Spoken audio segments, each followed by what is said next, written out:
Hello everyone. So in this session I am going to explain you that how to remove background from any image in the Photoshop.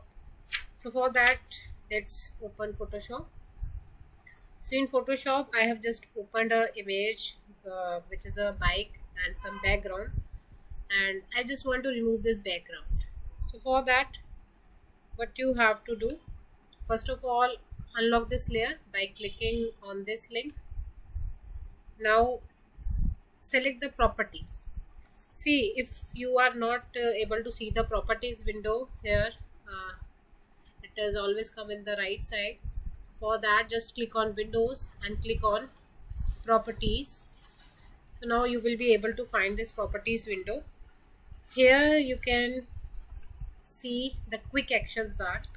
So just select this quick actions and click on remove background.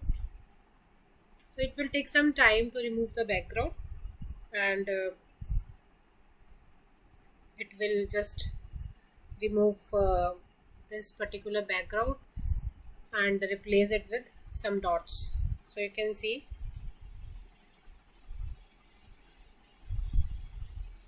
it will take some time as picture size. If see, so it is background of the picture has been removed with the help of this option.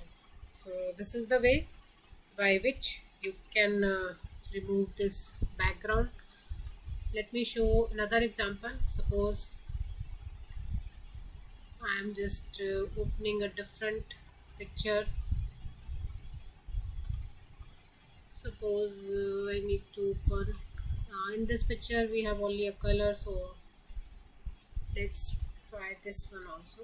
In the properties part, just you have quick actions. Just see, first before applying anything on this picture you first have to unlock this layer, then on quick actions just click on remove background. So it will again take some time to removing the background from the picture. So it will, the processing is going on. So see, let me show you by zoom. Okay, so it is, the background of picture has been removed here.